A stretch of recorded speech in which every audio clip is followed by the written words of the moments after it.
In the midst of his designs upon the cities in question, a trireme arrived with commissioners carrying round the news of the armistice. Thucydides.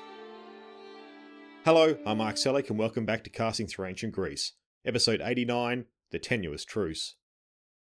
Over the past year, we have seen Athens go from a very strong position in the war over Sparta, to now where they no longer held an advantage as much as they initially had.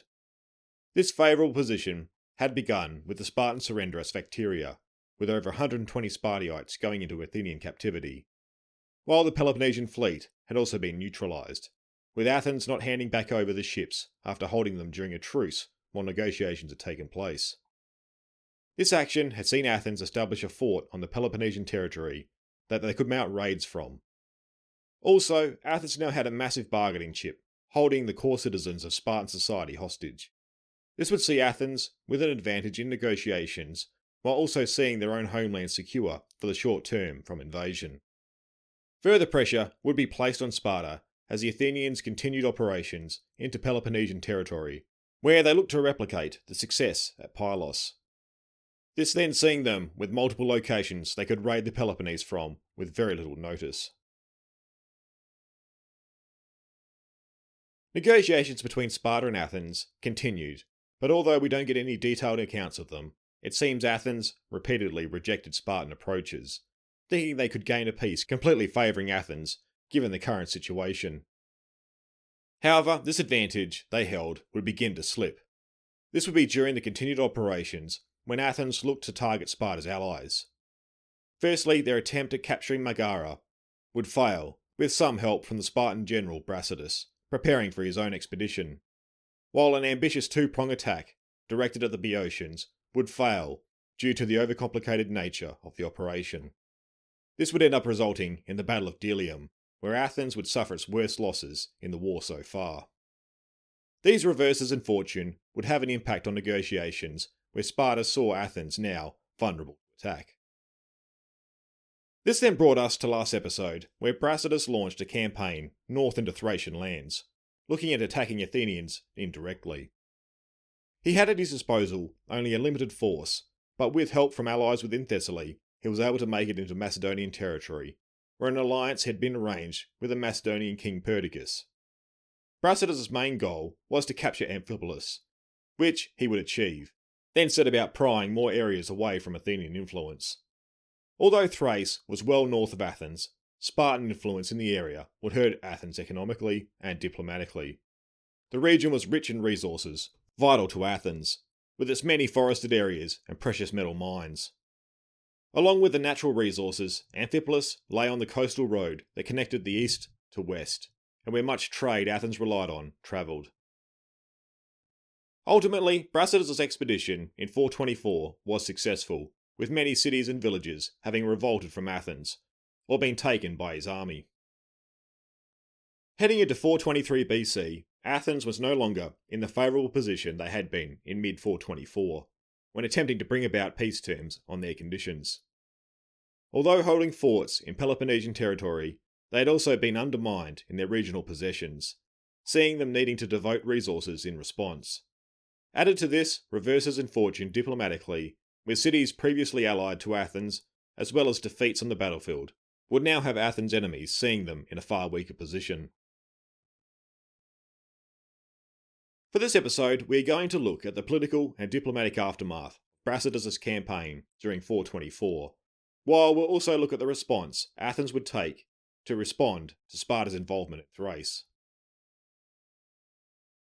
We have seen how important the city of Amphipolis was to Athens in the series. They had invested resources and citizens into establishing a colony in Thrace on the Strymon over the past couple of generations.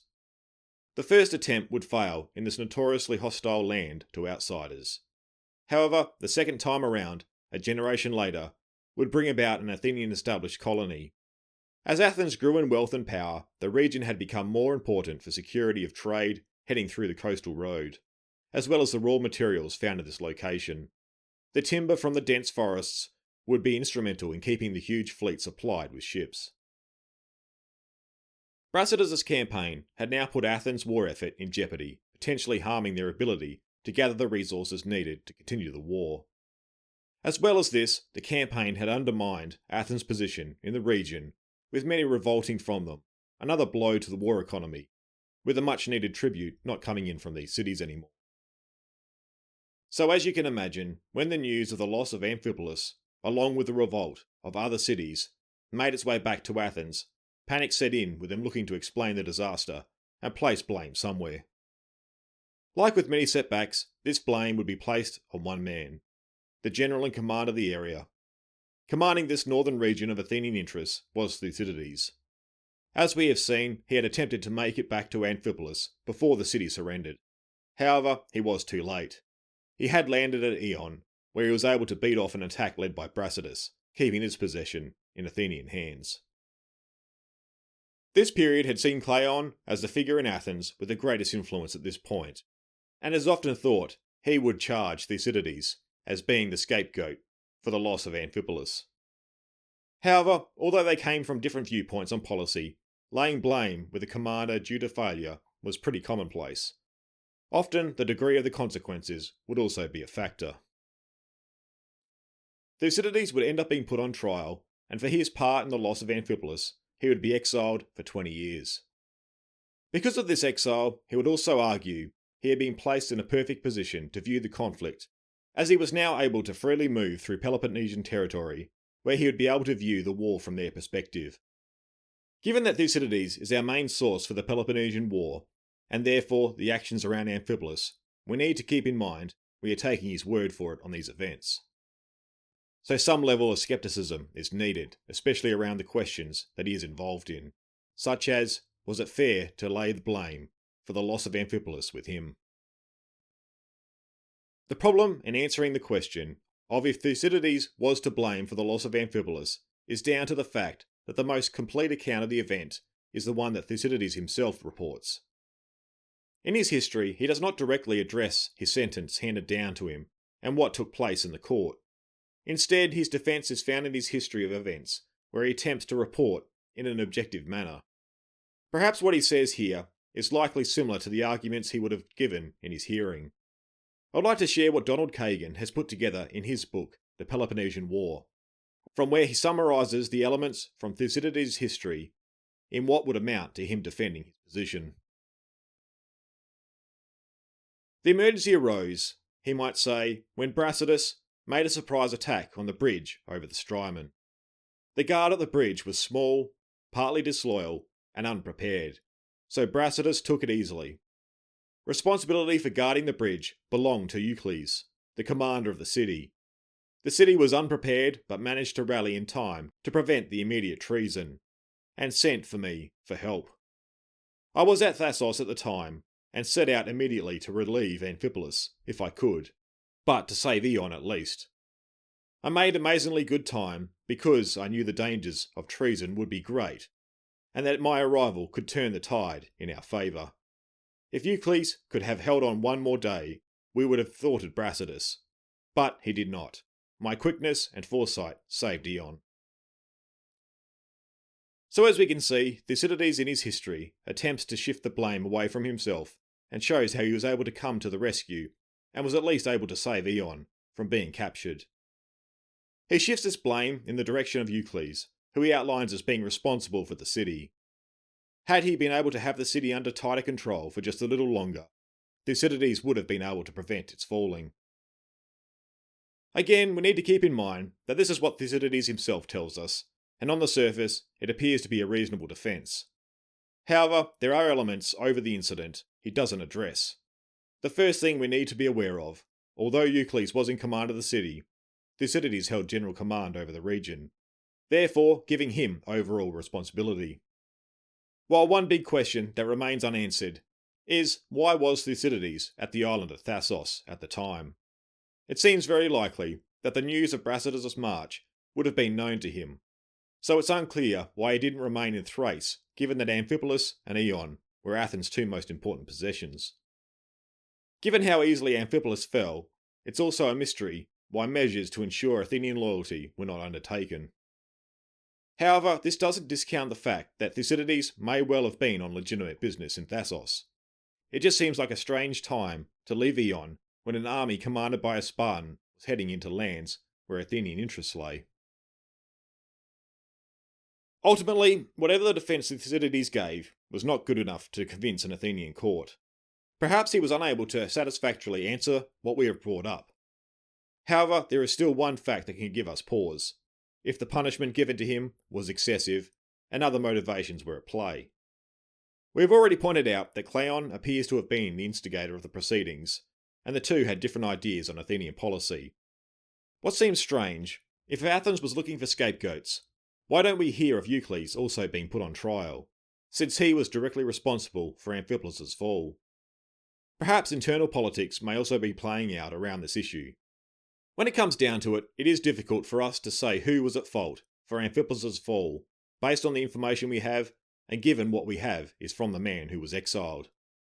Though, whoever was to blame, didn't change the fact that it had taken place, and now Athens had a crisis developing around their interests in Thrace. With the revolts taking place up in Thrace, and more looking to develop if Brasidas continued his campaign, Athens heading into 423 was now in the mood to seek a truce for the time being. This, Athens hoped, would buy them time so that they could better respond to what was taking place up north, while it also opened the possibility of a general peace being negotiated. Sparta was also in favour of this truce taking place, as they had issues of Athenian forts dotted around their territory, while Thucydides also says, "The Spartans suspecting the actual fears of the Athenians, and thinking that once they had enjoyed a respite from trouble and misery, they would be more disposed to consent to a reconciliation, to give back the prisoners, and to make a treaty for the longer period." So, with both Athens and Sparta seeing that a pause in the conflict would benefit themselves, they would conclude an armistice, though with all negotiations, conditions of the truce that both had to abide by had to be agreed upon. First and foremost, the truce mandated a complete stop of hostilities between Athens and Sparta and their respective allies. All military operations were to stop immediately, ensuring that no new battles or territorial gains would occur during the truce. This clause was vital in halting the cycle of attacks and counterattacks that had characterised the war up to this point. In addition, the agreement stipulated each side would retain control of the territories and cities they held at the time of the truce's signing. No attempts were to be made to alter the existing power balance or reclaim lost lands through force. This preservation of the status quo was central to maintaining peace, as it prevented either side from gaining an advantage while peace negotiations were ongoing. In an effort to ensure fairness and prevent either power from using its truce to strengthen their position, a clause was included prohibiting the construction of new fortifications. Neither Athens nor Sparta could build or expand any defensive structures during the truce, which was designed to prevent one side from using the truce as an opportunity to fortify strategic locations, in preparation for a resumption of hostilities. The temporary suspension of expansionist ambitions ensured that both sides would be negotiating from a position of militarily equality. The issues of prisoners of war was also addressed in the truce. While captives from both sides were not immediately exchanged, the agreement ensured their humane treatment and established that they would retain in captivity until a long-term peace settlement could be reached. This clause prevented the immediate resumption of violence over the fate of prisoners and allowed both sides to focus on broader diplomatic issues. The truce also sought to restore some degree of normalcy and stability to sacred and religious sites. A provision was made for the restoration or preservation of temples that may have been damaged during the earlier stages of the war. This reflected the deep respect for religious observance in the Greek world, even during wartime, and ensured that the truce was not just a political and military agreement, but also a gesture towards preserving cultural and spiritual heritage. Dispute resolution was a key aspect in the truce. Any disagreement that arose during the period would be resolved through arbitration rather than military action. This mechanism provided a means to avoid further escalation and ensured that the truce would hold even if smaller conflicts or misunderstandings arose. Neutral parties could serve as arbiters, which added a layer of impartiality and fairness to the process. In addition to managing conflicts between Athens and Sparta, The truce also addressed the neutrality of third-party states. Both powers agreed to leave neutral city-states out of the conflict and refrained from attempting to sway them into either side of alliance. This provision reduced the risk of proxy conflicts and expanded the scope of the peace to include a wider part of the Greek world. The implementation of the truce was carefully monitored through diplomatic channels. Both sides agreed to send envoys to ensure that the terms were being respected. These envoys played a critical role in facilitating ongoing peace negotiations and maintaining communication between the two rival powers. Finally, the truce included a clause respecting sacred and neutral territories, ensuring that religious festivals and sites would remain free from military interference. This reflected the broader Greek tradition of suspending warfare during religious festivals, such as the Olympic truce. Areas like the sanctuary of Delphi were thus shielded from the broader conflict, preserving the sanctity of these important locations. Despite these well-defined terms, the one-year truce was not entirely successful. After both parties had agreed to the terms, events in the north would continue. One of the first breaches of the truce would come when Scone on the Palais Peninsula would revolt from Athens. Encouraged by Brasidas, who had been campaigning in northern Greece, the citizens of Scone declared their loyalty to Sparta. Brasidas, eager to weaken Athenian influence in the region, readily accepted their allegiance. He crossed over by boat from Torone, where he had ended his campaign in 424, and united the city towards Sparta, seeing factional disputes evaporate. He then had some of his troops stationed there, as he had designs on attacking other nearby Athenian possessions in the future. The news of the truce appears to have frustrated Brasidas, who had been achieving his goals in the north. With the actions in the north still continuing, he would look to victory, rather than working towards peace. However, in an attempt to still act as he wished, and not anger Sparta, while attempting to appease Athens, he would argue the revolt had taken place just before the signing of the truce. Sparta would accept this claim made by him, although they probably knew the truth, and they would view that they were justified in classifying Scone as theirs. Though Athens didn't buy the defence that Brasidas had presented, they knew the timing and how the events up north had unfolded. Although the truce had called for arbitration, Athens refused to fall back on this mechanism due to the blatant disregard of Brasidas.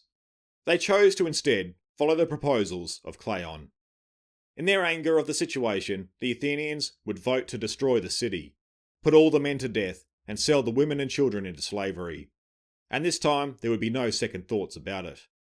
This would see Athens continue to move further away from the moderate policies of Pericles, and in the direction of deterrence through terror, proposed by Cleon. In the meantime, Brasidas would now continue to push his advantage in the region. Although this time there would be no way to claim issues of timing around the truce to defend his actions. Perhaps he had received word of Athens' intentions and saw there was no point in trying to protect the interests of the truce any longer. The city of Mende would now also revolt from Athens, and Brasidas would accept the rebels into his camp. This further angered Athens, who now had arranged a force to move against both cities on the peninsula. Brasidas prepared for their arrival. He had forces in Scone, and now ordered a garrison to occupy Mende. However, Brasidas would now see how thin his forces were. Although he had recruited locals into his army, he had not been able to swell his army further, with the Spartans having earlier refused to send reinforcements. Now, when he needed every man he had under his command, he also had an ally in the region call upon him for assistance. He was not able to refuse this due to him relying heavily on the supplies Perdiccas provided him.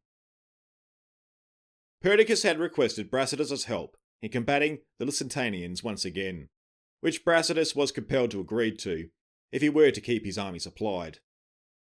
The campaign began well, with the Lusitanians being defeated. However, Perdiccas wanted to advance deeper into their lands and attack them again. Brasidas, though, was mindful of his absence from the Chalcidides and wanted to return as soon as possible. In his mind, he had fulfilled his duty to Perdiccas, but fierce disagreement would erupt over the matter. In addition to this, Perdiccas had been waiting on Illyrian reinforcements to arrive, but they had failed to show. It would eventually be learnt that they had defected to Perdiccas' enemies. This would now see Brasidas and Perdiccas look to withdraw from their position in the face of superior numbers assembling before them. Although no clear plan of withdrawal had been settled upon, the Macedonians and their allies retreated during the night, leaving Brasidas and his force behind. Brasidas was now in a tough position, left to face overwhelming numbers. However, Brasidas would use his usual military brilliance to defend against the attack mounted on his forces, and would bring his army to safety. This episode in Spartan-Macedonian alliance would be the final act, with Perdiccas now treating Brasidas more as an enemy. He saw that his interests were no longer aligned, and that it was now in his best interest to get back on friendly terms with the Athenians. While Brasidas had been campaigning with Perdiccas, Athens had sent off a fleet to attempt to recover the cities taken in spite of the truce. This expedition was led by Nicias and Nicostratus, who had the intention of not acting against the terms of the peace, but to rectify the situation in Thrace, at the point of the truce being signed. The Athenian fleet, made up of 50 ships, including 10 Chian vessels, established a base at Potidaea to prepare for the recovery of Mende and Scone. The fleet had brought with it 1,000 Athenian hoplites and 600 archers, while once arriving they would also be joined by 1,000 Thracian mercenaries and pelters from various friendly towns in the region. At this stage, Brasidas was still absent, and the Athenians would first focus on attacking Mende. Currently the city was defended by the local inhabitants, 300 men from Scone, and 700 Peloponnesians, with them being under the command of the Spartan Polydamidas while Brasidas was absent. Initially, Polydamidas and his army occupied a hill outside the city, where the Athenians went in with a two-pronged attack, one led by Nicias and one by Nicostratus. Firstly, Nicias attempted to take the hill with a predominantly lightly armed force, by the way of the path leading to the top. However, this would be unsuccessful, and Nicias himself would suffer a wound in the attempt. Next, Nicostratus led the rest of the Athenian force from a different direction, though the ground was hard going. This, along with the resistance the defenders put up, would see the Athenian force thrown into utter confusion, and were to only narrowly escape total defeat. With the failure of the two-pronged Athenian attack, the defenders did not look to yield their ground, and as the day was starting to come to an end, the Athenians retreated to their camp. With the Athenians departing the field, and night now falling, the force under Polydamidas returned within the walls of Mende. Nicias and Nicostratus would make another attempt, and the next day would maneuver to attack the city from a different angle. They would sail their ships to land their troops south of Mende, in the direction of Scone, where the Athenians would begin ravaging the lands in an attempt to bring out the defenders. However, while this was happening, Spartan control within the walls was weakening. The repositioning of the Athenians had seen the Sconian troops fear for their own city, and they fled back to their homes during the night. Within Mende, as Polydamidas was preparing his forces to attack, the Democrats of the city now refused to fight, and they would end up rushing the Peloponnesian garrison and opening the gates to the Athenians. Those Peloponnesians who were not struck down in the surprise assault would fall back into the citadel of the city, or would escape back to Scone. The Athenians poured into the city, and although the gates had been opened to them, Thucydides tells us they acted as if they had taken the city by storm, with the commanders having a hard time controlling their men from slaughtering the inhabitants. However, finally order was brought to the army, and the Democrats were allowed to retain civil rights, and they were given the responsibility of judging those responsible for the revolt. The Peloponnesians would be cut off in the citadel, and a blockade established on them to prevent their escape. This would now see Mende back under Athenian control, and preparations were now made to advance onto Scone. As the Athenian army advanced south onto Scone, the people and the Peloponnesian garrisoned in the city came out to oppose them. They occupied a hill in front of the city that would need to be taken before advancing. This time around, the Athenian attack would go in strong and would defeat the defenders, who would dislodge from their position. The Athenians then established their camp, along with a trophy, on this strong ground, and turned to preparations for besieging the city. During the operations of surrounding the city, those Peloponnesians who had been besieged at Mende were able to defeat the guards near the sea to make their escape. They would then make their way down to Scone, where they would during the night slip past the besiegers and reinforce those inside the city. Scone would be a prolonged siege that would continue on into 421 BC, but the Athenians would finally capture the city and fulfilled what Cleon had vowed would be done once the city was back in Athenian hands. The men were all killed, while the women and children were sold into slavery. The city and the land surrounding it were given over to the Plataeans, who themselves had suffered a similar fate at the hands of the Peloponnesian League. Around the same time that the siege was developing around Scone, Perdiccas of Macedon sent off a herald to meet with the Athenians. During the talks outside the city, an armistice was negotiated between the Macedonians and Athenians once again. Perdiccas had seen that Athens was returning to the region with a strong force, and it was now in his interest to be on friendly terms with them. He was probably banking on the fact that the Athenians were going to retake their possessions in the region. He wanted to ensure that during the Athenian recovery of land, and the look to secure these positions, Perdiccas wanted to see that he could benefit by gaining lands that he'd been fighting over with other tribes in the nearby areas. Although Athens would have been wary of the request for an alliance with Perdiccas, due to his past record with diplomatic matters, the Athenians would have seen it was for the short term, at least to their advantage, to conclude an agreement with him. Firstly, with Sparta in the area, Athens would rather Perdiccas on their side, this seeing Brasidas would lose his main supply arrangement, while Perdiccas' forces would be harassing the Spartans rather than the Athenians. It probably seemed likely if Athens had snubbed Perdiccas' offer, he probably would have attempted to mend things with Brasidas, meaning Athens would have other hostile forces to worry about. For Athens, it was far better to just have the rebels of the area and the Peloponnesians to worry about, while they attempted to recover their possessions in Thrace.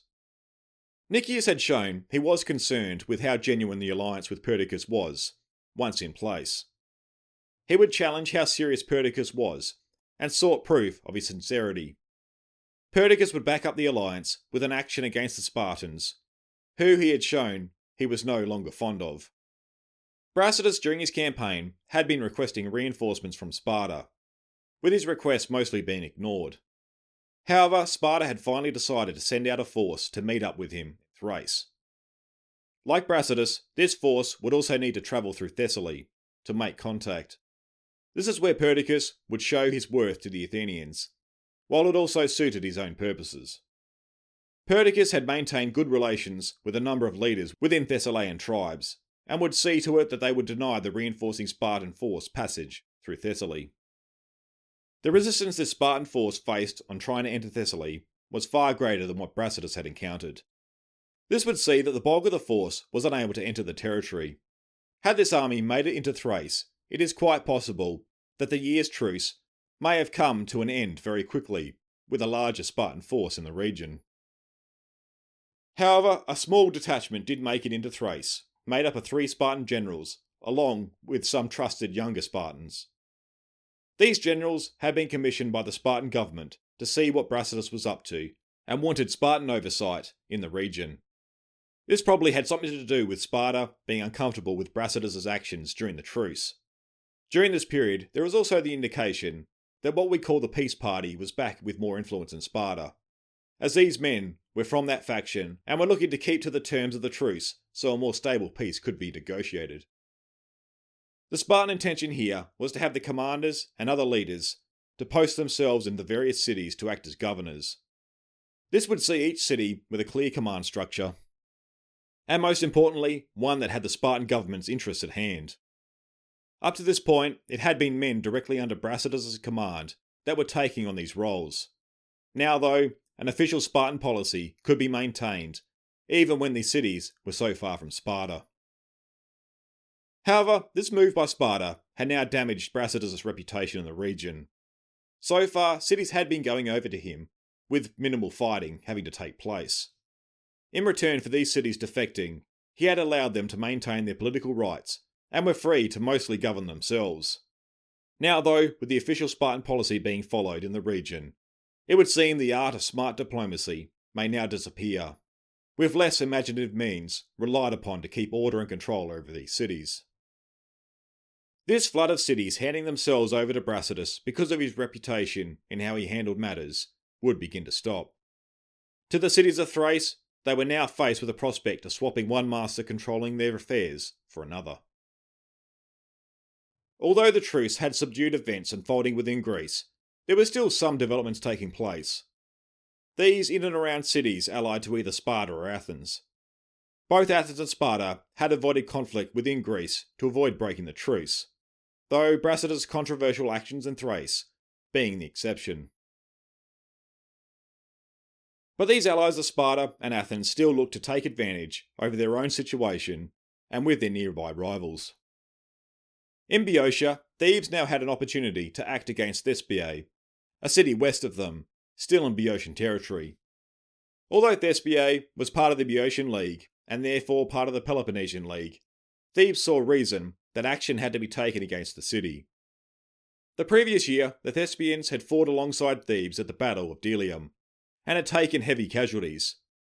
This seems it may now have some connection to Thebes, accusing the city of having sympathies for Athens, or as Thucydides says, they had the charge of Atticism levelled against them. Although Thucydides doesn't spell things out for us, it appears this suffering at Delium may have changed the political opinion within Thespiae.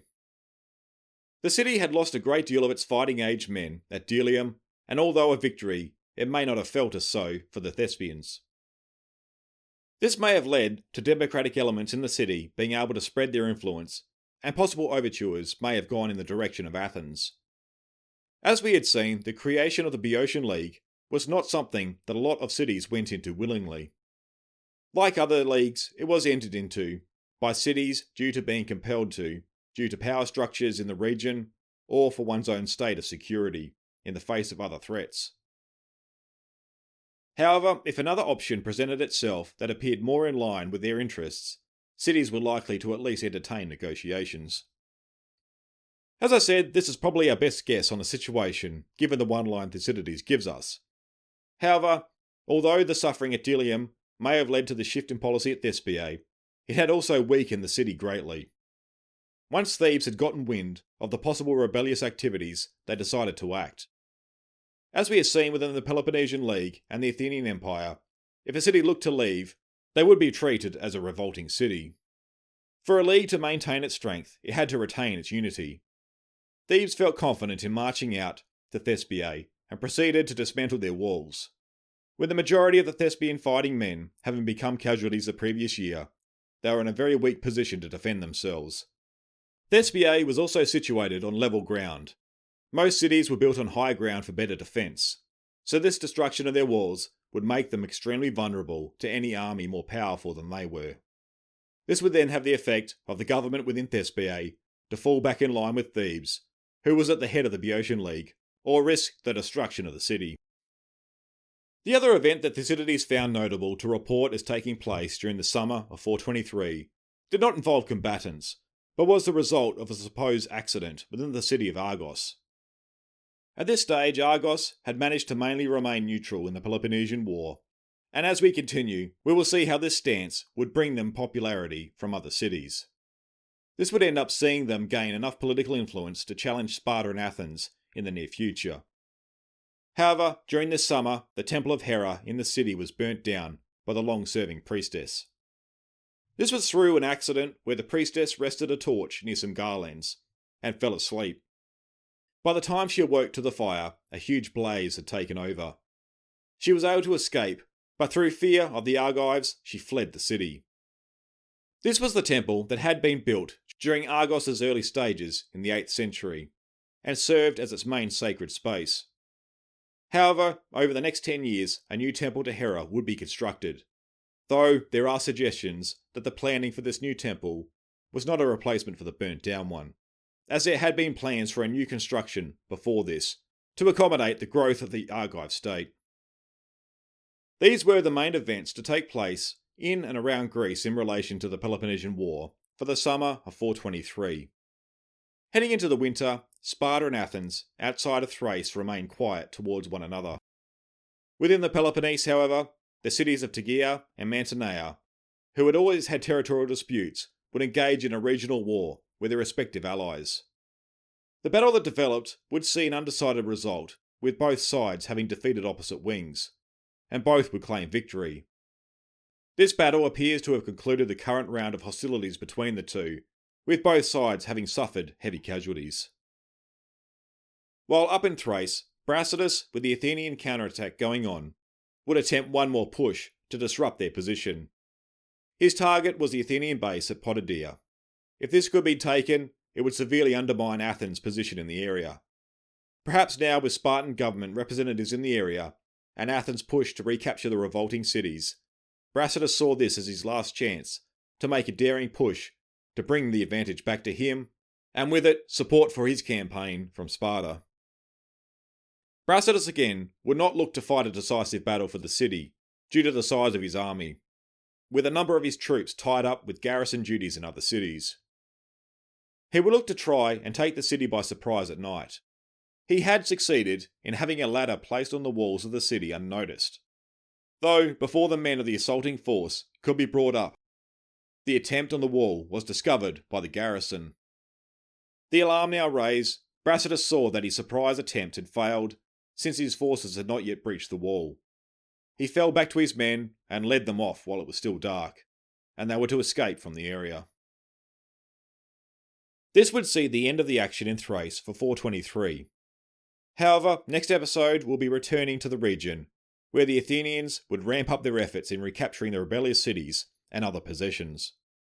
Cleon would also make for the region with an army, and we would see a battle develop over the city that had seen Brasidas' strike at the Athenians begin, Amphipolis. This year had marked the first time a truce had taken place in the war, with hopes that a longer peace could be negotiated. Brasidas' campaign had put the truce and the potential peace at risk, with his actions taking place shortly after this arrangement. Although the Spartan government wanted a peace to exist with Athens, they had also seen Brasidas had gained an advantage for them in the north. They were willing to accept his reasoning that he had taken Scone before the truce was in effect, since it helped their position. However, it seems clear they did not truly believe this, as they would eventually send reinforcements to the north, and even though they were prevented passage through Thessaly, the commanders and other officials made it into the region. Here, a number would be assigned to the various cities Sparta had under their control. This an attempt to run their affairs in accordance with the Spartan government wishes, not Brasidas's. They saw that his actions were harming their ability to negotiate a lasting peace. The truce in place was now fast approaching its end, with it supposed to be in place for 1 year. However, it was hoped that the peace could still be possible, even with Brasidas' actions that had seen suspicion and anger in Athens grow with each new move he had made. Thank you all for the support and continuing to support the series. It is greatly appreciated. I'd like to give an extra special thank you to all my Patreon Archon members. So a big shout out to Neil Bennett, Ali Ullman, Nick Kaplafakis, Paul Faminga Matthew, and John for choosing to support the series over on Patreon and supporting at the Archon level. If you've also found some value in the series and wish to support the show, you can head to www.castingthroughancientgreece.com and click on the support the series button, where you can find the link to Patreon, as well as many other ways to support the show. Be sure to stay connected and updated on what's happening in the series, and join me over on Facebook or Instagram at Casting Through Ancient Greece, or on Twitter at Casting Greece. Once again, thanks for the support, and I hope you can join me next episode where we continue the narrative in the series.